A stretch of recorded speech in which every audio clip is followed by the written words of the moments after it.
On my visit, Coach Kelly was asking me if I knew any good point guards, and Corey was the one name that came straight to mind. When Clay said that Bryant was looking for, a player like me or a point guard, I got in contact with Coach Kelly, and then from there we spoke about it more and more, and how cool it would be if we went to the same school. And then he came here in his first year and he enjoyed it, and then I took a visit and I committed straight away.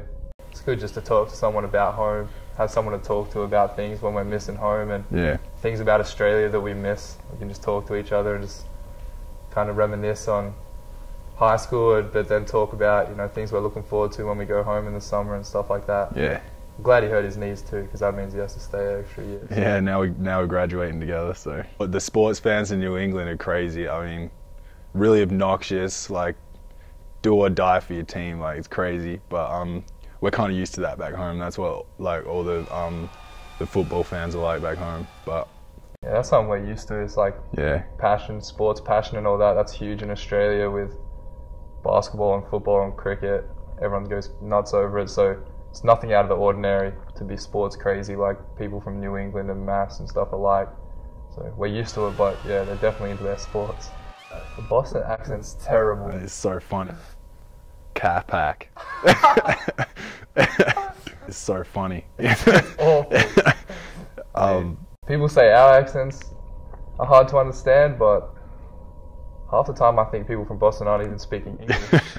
Yeah, you get all types of crazy questions. A few times I've been walking around campus and people, ask me if I have a pet kangaroo, or if we see crocodiles walking the streets and all that regular stuff. But you just kind of have to laugh it off because it's not true at all. But sometimes you just say, yeah, it is just to mess with people. But apart from that, yeah, you get some pretty stereotypical questions. That's expected, I suppose. Yeah, definitely.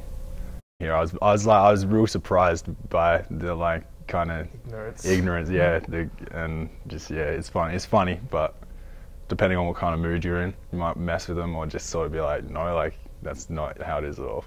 Yeah, it's pretty crazy to think that some people could be so clueless about stuff, because some of the questions that I've had are just absurd.